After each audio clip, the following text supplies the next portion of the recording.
Constitution एक living document है, वो काम करता है और वो सबसे बड़ा सामाजिक समझौता है। जो रूसो बोलता है कि रूसो की इच्छा एक सामान्य इच्छा है, यानी कि लोगों की सामान्य इच्छा ये है कि वो आपस में सहयोग से रहेंगे। ये 1950 में उन लोगों ने तय किया कि हम सबकी सामान्य इच्छा है, ये कॉमन विल है, ये कोई स्पेशल इच्छा नहीं है। और संसद में जो भी कानून बनता है वो एक सामान्य इच्छा है, और अगर उस सामान्य इच्छा में किसी को कोई आपत्ति है तो सुप्रीम कोर्ट से व्याख्या करा ले, रिव्यू करा ले कि हमको ये आपत्ति है। तो हम सब क्या है, अब धर्म, जाति, मूल वंश और ये जो बातें हैं उनके आधार पे हम छोटे बड़े हो सकते हैं। सामाजिक रूप से हमने एक दूसरे को छोटा बड़ा बना लिया है कि हम ऊंची जाति के हैं, हम अच्छे धर्म वाले हैं, हमारा धर्म ज्यादा श्रेष्ठ है, हमारी जाति ज्यादा श्रेष्ठ है, हम ऊंची नस्ल के हैं। लेकिन कॉन्स्टिट्यूशन सबको मानव मानता है, इंसान मानता है और उनको नागरिक कहता है। कॉन्स्टिट्यूशन में पंडित शब्द नहीं है, ठाकुर शब्द नहीं है, क्या शब्द है? नागरिक। जिस किताब से हम सब संचालित होते हैं वो किताब आप कहेंगे कि हम नहीं मानेंगे इसको या ऐसा हम नहीं करेंगे, तो आप अपने पूर्वजों की बात से मनाही करते, बोले पूर्वजों ने किया होगा, हमने नहीं किया है। तो फिर वही है कि जो 150 एकड़ जमीन जो इकट्ठी करके रखी थी तो पूर्वजों ने रखी थी, अब आपकी नहीं है,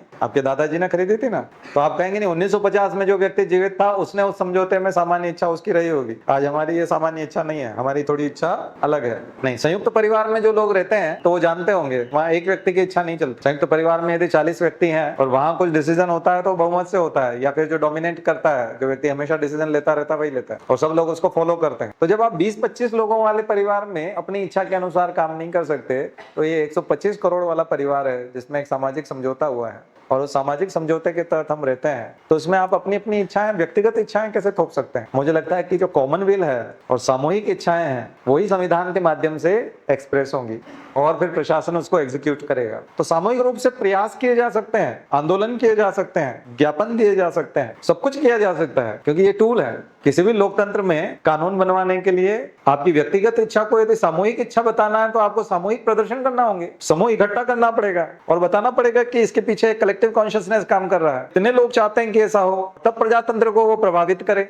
तब लोकतंत्र प्रभावित होगा, यानी कि वोट प्रभावित होंगे सबसे पहले। और जब आप वोटों को प्रभावित कर डालोगे तो राजनेताओं को बाध्य होना पड़ेगा आपके अनुरूप काम करने के लिए, और तब सुप्रीम कोर्ट भी देखेगा कि वो सब वाजिब है कि नहीं, वो संविधान के बेसिक स्ट्रक्चर के हिसाब से मेल खाता है कि नहीं खाता। कहीं आप संविधान के बेसिक स्ट्रक्चर को, मूल ढांचे को तो नहीं हिला रहे। तो आपकी व्यक्तिगत इच्छाएं हो चाहे सामूहिक इच्छाएं हो, बेसिक स्ट्रक्चर के खिलाफ आप नहीं जा सकते। एक व्यक्ति के नाते, नागरिक के नाते और एक परीक्षार्थी के नाते क्या सोच विकसित होनी चाहिए आपको समझ में आ रही होगी। तो हम बहुत बड़े फ्रस्ट्रेशन से भी बच सकते हैं और उचित तैयारी की तरफ भी जा सकते हैं। अनावश्यक हम भटकेंगे नहीं तो हम सोशल मीडिया में जो चल रहा है और न्यूज़पेपर में जो आ रहा है और टीवी में जो चल रहा है डिबेट में, हम उसके शिकार हो जाएंगे। हमारा दिमाग इतना विकसित होना चाहिए कि हमारा जो सोच है, हमारा जो थॉट प्रोसेसिंग है वो किताब सम्मत हो, सिद्धांतों से हो और संविधान सम्मत हो।